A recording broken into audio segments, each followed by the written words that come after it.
찬미 예수님 자비의 사도들입니다. 묵상기도와 성체조 배차에 제4번 영원히 함께 사시려고 우리를 창조하심 단락 읽을게요. 하느님께서는 우리와 대화를 하시고 영원히 함께 사시며 사랑을 나누시기 위해서 우리를 창조하셨습니다. 전 이 말에 적극적으로 동감합니다. 나는 왜 태어났을까? 태어나서 내가 해야 할 일이 뭘까? 했을 때 내가 굉장한 성공을 위해서 태어난 건 아니잖아요. 사회에서 유튜브에서는 이렇게 하면 성공한다. 이렇게 하면 절제를 잘하고 책을 많이 읽고 뭐 이렇게 하면 네가 성공하는 삶을 살 수 있다. 우리는 그것을 위해서 태어난 건 아니죠. 성공을 위해서 또 자기 성장? 자기 성장까지는 인간의 어떤 깊은 정신적인 어떤 욕구도 충족시켜주는 거라고 보니까 어느 정도까지 이해를 해도, 그죠? 왜 태어났을까? 하느님과 사랑을 나누고, 그것도 영원히 사랑을 나누고 완벽한 사랑의 일치에 들어가면서 끝없는 행복을 누리기 위해서 창조됐다는 것이죠. 그리고 나는 왜 사는 걸까? 바로 그것을 위해서 사는 것이지, 내가 자녀를 위해서 산다든지 남친을 위해서, 여친을 위해서 그렇게까지 사는 것은 아닌 것 같아요. 그건 물론 그게 잘못된 것은 아니지만 우리 태어남의 궁극적인 어떤 목표나 우리 삶의 그 욕구의 어떤 원천은 아닌 것 같아요. 청지 창조 이전부터 우리를 그리스도와 함께 살게 하시려고 뽑아주신 하느님께서는 영혼으로부터 우리를 사랑하셨습니다. 이러한 사랑을 아드님을 통해서 구체적으로 우리에게 나타내 보이셨고, 우리가 하느님의 사랑을 알아들을 수 있게 마련해 주셨습니다. 그러니까 당신의 그 사랑을, 하느님은 영적인 분이시기 때문에 아무도 하느님을 인간은 볼 수가 없는데 알아들기가 어려우니 당신이 인간이 되신 것이죠. 그것이 우리의 신앙인 것이죠. 제가 거기에 대해서 감히 확언할 수는 없습니다. 저도, 우리 모두 인간이고, 인간은 나약하고, 우리가 믿는다고 하더라도 그 믿음이 얼마나 보잘것없는 것인지 우리 다 인정하고 있잖아요. 나를 보았으면 곧 아버지를 본 것이다. 예수님께서 누누이 계속 말씀하셨어요. 너는 그렇게 오랫동안 나와 함께 있었으면서 나를 모른다는 말이냐? 나를 보았으면 아버지를 본 것이다. 이렇게 얘기하셨어요. 우리도 아마 그 말씀에 해당되는 게 아닐까요? 예수님과 함께 오래 있었으면서도, 그죠? 하느님을 보기를 원하고, 하지만 하느님께서는 예수 그리스도를 통해서 당신 자신을 온전히, 완전히, 한 번에 다 계시하신 것이기 때문에 예수 그리스도를 통해서 하느님을 완전히 볼 수 있는 것이죠. 예수 그리스도를 통해서 하느님을 볼 수 없다면 다른 어디서도 볼 수 없다고 봐야 하는 것입니다. 우리가 하느님을 볼 수 없고 그 사랑도 알아듣지 못하므로 우리가 볼 수 있고 알아들을 수 있고 느낄 수 있는 구체적인 인간으로 오신 것입니다. 곧 말씀이 사람이 되신 것입니다. 이 말씀을 하셔요. 이게 되게 우리가 묵상하고 심도 깊이 묵상해야 될 문제 같아요. 요한복음 보면 한 처음에 말씀이 있었다. 말씀은 하느님과 함께 계셨고 말씀은 하느님이셨다. 한 처음에 말씀이 하느님과 함께 계셨다. 모든 것이 말씀을 통해서 생겨났고 이 말씀 없이 생겨난 것이 하나도 없다. 그 말씀 안에 생명이 있었으니 그 생명은 인간들의 빛이었다. 이렇게 얘기하거든요. 그러니까 말씀 안에 생명이 있었고 그 생명이 인간들의 빛이었다는 거예요. 그게 맞는 것 같은 게, 우리 인간이 생명을 부여받고 세상을 바라보는 것은 바로 이 생명을 부여받음으로써 되는 거잖아요. 그 말씀이, 그 빛이 세상에 왔지만 세상은 그를 알지 못했다. 이렇게 얘기하거든요. 알아듣지 못해요. 예수님을, 그 빛을. 그분이 당신 백성에게 오셨지만 백성을 그분을 맞아들이지 않았다. 이렇게 얘기하거든요. 우리도 거기에 해당될 수 있다는 거.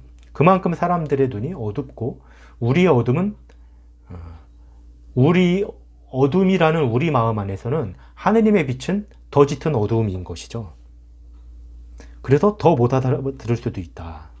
뭐 이렇게까지 그냥 논리적으로 생각하면, 뭐 철학적으로 생각한다면 그럴 수 있겠어요. 그리고 말씀이 사람이 되셨기 때문에 하느님은 더 이상 하늘에서 찾을 필요가 없습니다. 하느님은 우리와 함께 있고 이 땅에 계시고 있기 때문에 우리 앞에 계신 것이죠. 그래서 우리가 하늘에 계신이라고 할 때, 하늘에 계신 우리 아버지라고 할 때, 그 하늘에 계신이라는 건 옛날에는 정말 저 하늘에 초월적인 어떤 곳에 계신 하느님이라고 표현할 수 있겠지만, 이제는 하느님께서는 당신의 그 하늘을 우리 영혼 안에 정해놓으신 거예요. 우리 영혼이라는 하늘 아래 당신의 거처를 마련해 두신 것입니다. 그래서 황공화옵계도 하느님께서는 우리 마음 안에 실제로 계시고, 우리 마음이라는 이 조그만 하늘 아래가 당신에게는 하늘인 거예요. 하느님, 우주도 그분을 담지 못할진데 우리 영혼이라는 이 하늘이 하느님을 담을 수 있는 하늘이 되기로 하느님께서 정하셨다는 것이죠. 말은 되게 쉽고, 이 말을 정말 믿는다면 하느님이 얼마나 위대한 사랑을 하셨는지 우리가 깨닫고 감사를 계속 드릴 수 있을 겁니다. 근데 그렇게 하지 못하는 이유들이 있죠. 이제 여기 책에서 계속 나오는데 그때 얘기하도록 할게요. 곧 말씀이 사람이 되신 것입니다. 말씀이 사람이 되셔서 우리 가운데 사시고 계십니다. 성당 안에 계시고 감실 안에 계시고 내 안에 계시다는 것이죠. 하느님이 인간이 되신 목적은 우리를 구원하시기 위한 것이었으며, 그죠? 우리를 단죄하기 위한 것이 아니라 나는 구원하러 왔다, 이렇게 얘기하시거든요. 사람의 아들은 봉사받으러 온 것이 아니라 받으러 온 것이 아니라 섬기러 왔고 많은 사람을 위하여 목숨을 바치러 왔다, 이렇게 얘기를 하십니다. 나는 단죄하러 온 것이 아니라 구원하러 왔다, 이렇게 얘기하시거든요. 계속 읽어볼게요. 또한 하느님의 모상으로 창조된 우리가 하느님의 사랑을 알아듣고 하느님과 대화할 수 있는 조건을 마련해 주시기 위해서였습니다. 하느님은 우리와 대화하고 싶어 하신다는 것이죠. 그것이 맞아요. 하느님은 사랑이시기 때문에, 그래야 사랑이시죠. 그분은 나와 대화하고 싶어 하셔요. 하다못해 인간도 강아지를 사랑하면 강아지와 대화하잖아요. 얘야 뭐 재밌어? 아이고 귀여워. 뭐 이렇게 대화를 시도하죠, 강아지하고. 그리고 강아지가 자기 말을 알아듣는다고 신기해하고 좋아합니다. 강아지를 사랑하니까요. 사랑하지 않으면 대화를 시도하지 않겠죠. 하느님은 우리를 사랑하시기 때문에 대화하고 싶어 하십니다. 근데 왜 내가 대화를 해도 안 받아주느냐? 왜 나하고 대화가 안 되냐? 이게 우리의 딜레마죠. 우리의 방식대로는 아닌 것 같고 우리가 좀 배워야 할 부분도 있는 것 같습니다. 삼위일체 하느님은 서로 사랑스럽게 바라보십니다. 이제 이 말씀을 하셔요. 서로 사랑스럽게 바라보십니다. 삼위일체는 성부께서는 성자를 사랑스럽게 바라보시고 성자께서는 성부를 사랑스럽게 바라보십니다. 성부와 성자의 서로 간의 사랑스러운 바라봄에서 사랑과 기쁨이 넘쳐나고 여기서 성령을 바라십니다. 하느님께서는 우리를 당신 성자를 바라보듯이 그렇게 사랑스러운 눈으로 바라보고 계십니다. 이렇게 믿는다는 거죠, 이 신부님께서도. 그리고 이렇게 이렇게 힘있게 말씀할 수 있는 이유는 기도를 통해서 그 믿음을 확신으로까지 끌어올렸다, 이런 뜻이 되겠습니다. 그러니까 이런 마음을 가지고 믿음으로 기도해서 확신까지 이르렀다. 그렇기 때문에 이렇게 확신에 차서 말할 수 있는 것이죠. 이거는 우리도 할 수 있어요.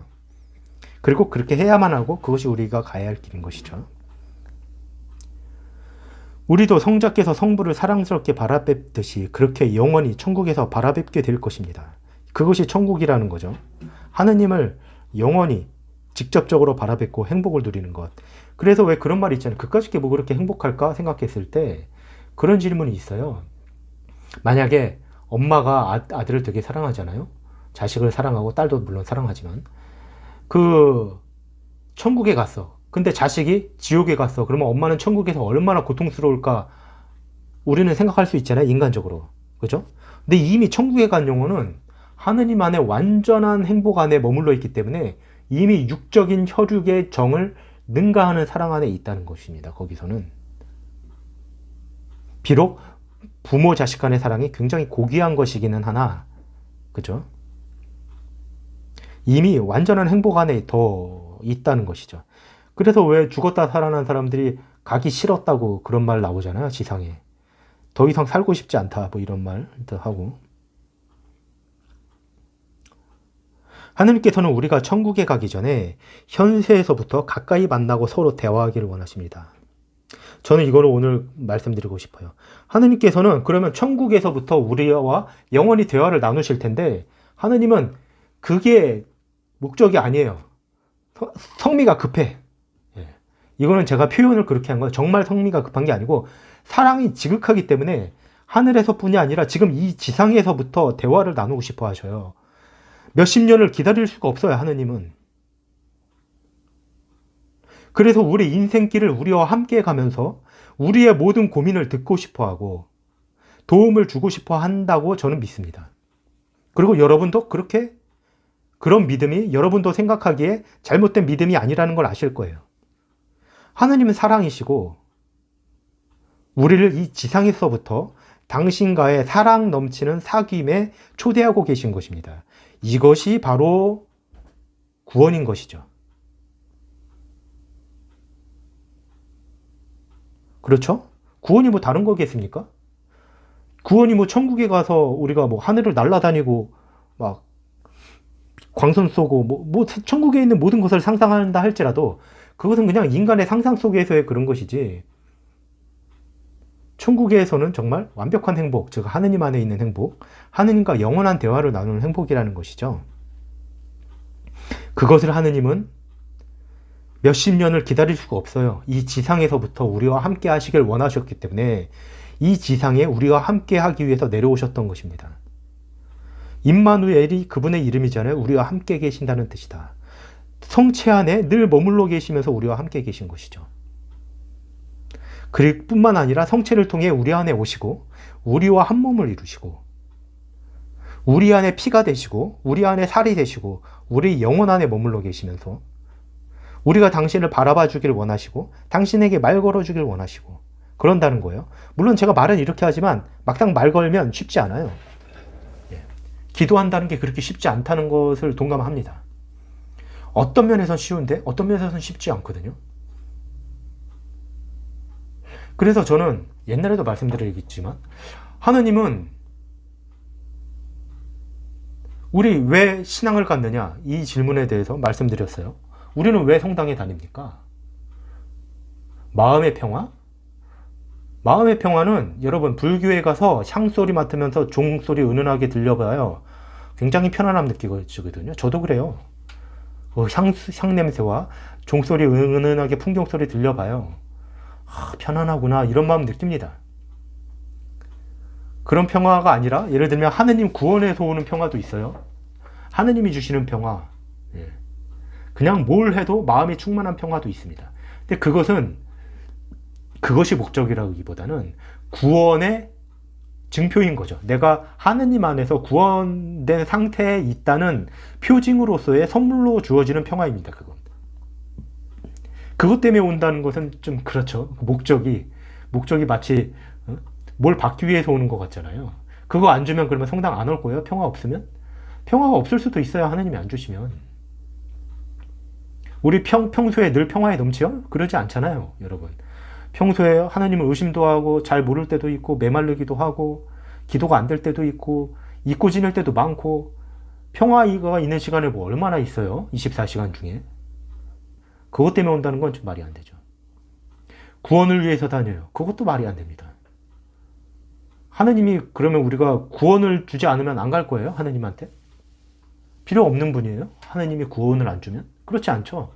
하느님은 구원 이상의 분이십니다. 물론 구원이 굉장히 중요해요. 죽고 난 다음에 구원. 제가 말하는 구원은 죽고 난 다음에 하늘나라에 가는 구원의 상태, 지옥에 안 가고, 물론 그건 굉장히 중요합니다. 인생에서 어떻게 보면 가장 중요하다고도 말할 수 있는 부분이기는 하지만 결코 그것 때문에 간다고 말해서는 옳지 않다고 저는 봅니다. 왜냐하면 성당에 다녀도 지옥에 갈 수 있어요, 여러분. 안 그래요? 성당에 다니지 않아도 천국 갈 수 있습니다. 그리고 요즘 개신교 신자들과의 어떤 대화를 하지만 개신교 신자라고 뭐 천국에 못 가겠어요? 그렇지 않죠. 천주교 신자라고 뭐 다 천국에 가겠어요? 그렇지도 않습니다. 그럼 뭐하러 천주교 다니느냐? 하느님과 지금 이 자리에서부터, 이 승에서부터 하느님처럼 살고 하느님의 도구가 되고 하느님과 친교를 나누는 어떤 영원한 지복직간의 천국을 지금부터 누리기 위해서, 그리고 하느님과 같은 모습으로 이 지상에서부터 이미 살기 위해서예요. 제가 한마디로 말하기는 어렵지만 말이죠. 천주교 신자는 어떻게 보면 예수님 제2의 그리스도입니다. 신부들이 제2의 그리스도라고요? 물론 틀린 말은 아니에요. 그러나 가톨릭 신자들은 제2의 그리스도입니다. 다. 개신교 신자의 차이도 거기에 있어요. 성체를 보시고요. 정확하게 예수님과 일치를 하거든요. 그리고 그 사귐을 분명히 나눌 수 있습니다. 근데 제가 생각에는 외부에 있는 사람들도 그 사귐을, 하느님과의 사귐을 자기도 모르게 한다고 보거든요. 그러니까 은총이라는 것이 상존, 은총, 뭐 종류가 있잖아요. 그러니까 다른 사람들은 존재로서의 은총이 있어요. 그 안에 양심이라는 것을 통해서 저는 하느님께서 그들에게 어떤 길로 가야 하는지 얘기해 주시고 그것을 알아듣고 그 사람들은 판단할 수 있다고 보거든요. 모든 사람 안에는 하느님이 계시잖아요. 사실은요. 그죠? 우리 안에 있는 것만은 아니잖아요. 근데 우리에게 계신 하느님은 보다 더 구체적이고 우리는 그분이 어떤 분인지 알고 그분과 친교를 나누고 대화를 나눌 수 있는 그런 존재로 우려하고 계셔요. 가톨릭은. 개신교는 어떠냐? 개신교도 그런 존재로는 계십니다. 물론 예수 그리스도를 통해서 말씀을 가지고 있으니까. 근데 우리처럼 온전한 진리 안에 있는 것은 아닌 것이죠. 우리는 성체와 고해성사와 교회에서 가르치는 완전한 가르침으로 그런 하느님과 온전한 친교를 나눌 수 있는 거예요. 그래서 여러분 예수님께서 그러신 말씀 하셨잖아요. 너희는 세상의 소금이다. 너희는 세상의 빛이다. 이 말씀 하셨단 말이에요. 저는 이 말씀을 들었을 때 옛날에 그렇게 열심히 살라는 거겠지. 그런 생각했어요. 물론 틀린 말은 아닙니다. 열심히 살라는 거죠. 근데 어떻게 우리가 아무리 살아도 빛이 됩니까? 여러분? 그건 우리의 능력을 벗어나는 거거든요. 세상에 빛이 되는 건. 즉 예수 그리스도가 그러셨어요. 나는 길이요 진리요 생명이다. 나는 빛이다. 즉 우리가 빛이라는 건 제2의 예수 그리스도처럼 된다는 거예요. 너희는 나처럼 돼야 한다. 이 뜻입니다. 우리가 예수님의 모습을 닮으면 닮을수록 더 큰 빛을 발휘하는 거예요. 그래서 여러분 미사 중에 미사가 가장 큰 기도라고 그러고 왜 그래요? 왜냐하면 미사 중에 예수님과 가장 실질적인 일치를 하잖아요. 영성체를 통해서. 실체적인 그 순간에는 적어도 예수님과 가장 비슷해지는 것이고 그때 하느님께 드리는 기도는 바로 예수님이 드리는 기도와 맞먹는다고 보는 것입니다. 점점. 예수님처럼 예수님과 닮은 상태에서 드리는 기도이기 때문에 가장 비친 것이죠. 물론 우리가 금방 하느님을 잊어버리고 내동댕이 치긴 할지라도 그래서 가톨릭 신자들은 세상의 빛과 소금이 되라는 부르심을 받았고 그 말은 이 세상에서 이미 예수 그리스도처럼 살고 있어요. 저는 잘 모르겠는데요. 저도 잘 모르긴 해요. 근데 제가 말씀드리고 싶은 건 성모님이 그렇게 사셨다는 겁니다. 성모님 봐요. 뭘 했어요? 지상에서. 한 게 뭐 있어요? 봐봐요. 설거지하고 빨래하고 청소하고 예수님 밥 먹이고 기도하고 뭐 드러나는 게 뭐가 있어요? 성경에서. 바로 그런 삶이거든요. 그리스도인의 삶이. 그러나 예수님과 일치해 있었고 가장 그리스도인 삶이 무엇인지를 보여주는 게 성모님이거든요. 하느님을 믿었기 때문에 예수 그리스도를 우리에게 줄 수 있었어요. 우리도 마찬가지로 하느님을 믿고 그 믿음으로 예수 그리스도를 지상에서 줄 수 있는 것입니다. 어떤 방식으로든 나는 모르는 방식으로까지 해서. 우리는 세상의 빛이에요. 어떻게 우리가 세상의 빛입니까? 예수 그리스도가 빛이라는데 왜 의심하십니까? 우리는 세상의 빛이고 소금입니다. 왜냐하면 예수 그리스도가 우리 안에 계시니까. 여러분 예수 그리스도가 우리 안에 계시다면 저는 세상의 빛이 아니에요 라고 말하는 것이 훨씬 더 겸손이 아니라는 거 아시겠죠? 예수님이 우리 안에 계시다면 우리는 세상의 빛입니다. 우리는 그것을 위해 부름받았고 그것을 위해 성당에 나오는 거예요. 예수 그리스도처럼 살고 하느님은 바로 우리를 통해서 세상을 구원하시는 것입니다. 어떻게 구원하는지는 저도 잘 모르겠네요. 마치 예수 그리스도가 십자가를 통해서 어떻게 세상을 구원하는지와 마찬가지의 원리로 구원하는 거거든요. 근데 우리는 십자가의 신비를 완전히 모르기 때문에 다 모를 수 있습니다만 우리가 예수 그리스도와 같은 방법으로 세상을 구원하는 것입니다. 예수님과 결합하고 예수님의 결합됨으로써 내 삶을 살아감으로써 그런 삶을 사는 거예요, 세상에서. 여러분, 세상에 바닷물이 3%의 소금으로 썩지 않는다고 하잖아요. 3%면 되는 겁니다, 세상은. 저는 그 퍼센티지가 참 잘 맞는다고 보는데, 한국 사회의 가톨릭 신자가 10%예요. 10% 중에 3% 정도만 매일 교중미사 나오거든요.